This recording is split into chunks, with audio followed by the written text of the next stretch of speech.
in my opinion, the sky's the limit. Like for Lamar Jackson, what he can do on the field, does he not get enough respect? That's exactly what it is, Kay.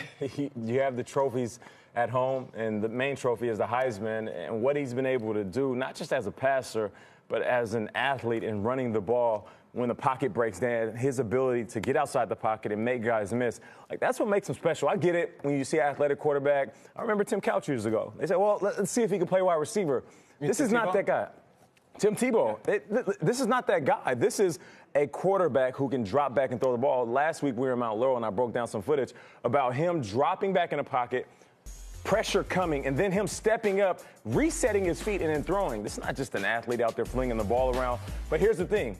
Regardless of how much he's overlooked, wherever he lands is going to be the perfect spot because every team that passes him up, he's going to make them pay, and he's going to have to sit behind a guy because he's going to sit for longer than he deserves during the draft, and he's going to sit behind a starting quarterback. If he goes to a team where the quarterback is willing to help him be a little bit more, I guess have a little bit more discernment when delivering the ball, it's going to make him so much better. So when he does step on the field, he's going to light this league up.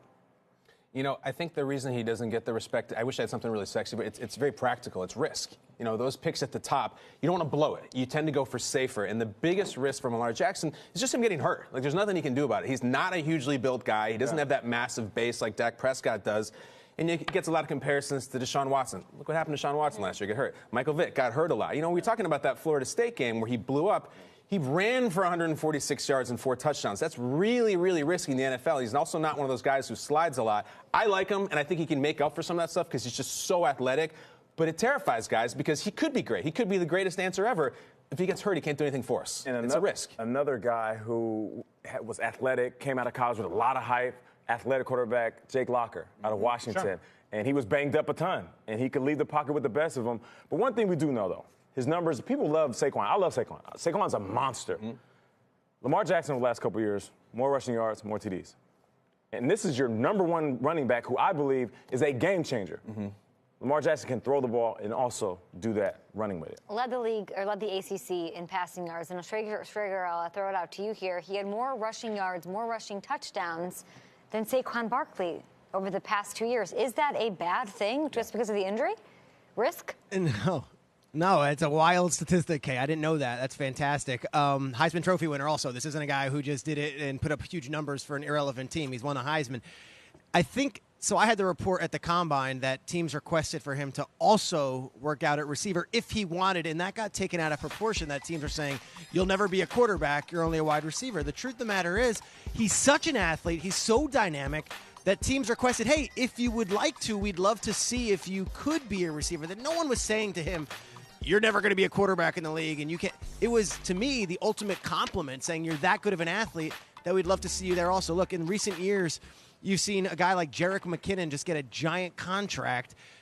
4th highest paid running back in the league. He was a college quarterback for 4 years down in that school he was playing out in Georgia. And, you know, Antoine Randall had a really successful career as an NFL wide receiver. Anquan Boldin was a college quarterback who made the transition to wide receiver and is one of the greatest to ever play the game.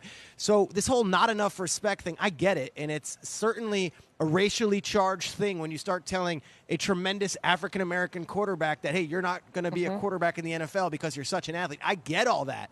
But I would say this, I don't think it's disrespectful from these teams to say, in addition to quarterback, if you want to work out at running back, we'd love to see that, or work out at receiver, we'd love to see that, because it's a compliment to just how dynamic and just how athletic a young man he is. He will be taken in the first 50 picks of this draft. Will he go in the top 10 like Rosen, Darnold, Allen, even Baker Mayfield? As of right now, from just people I'm talking to, it doesn't look like that's going to be the case. Whether that's disrespectful or not, these guys get paid to draft quarterbacks, and if he's not one of the top 4, I can't change that, and nor could we at the table.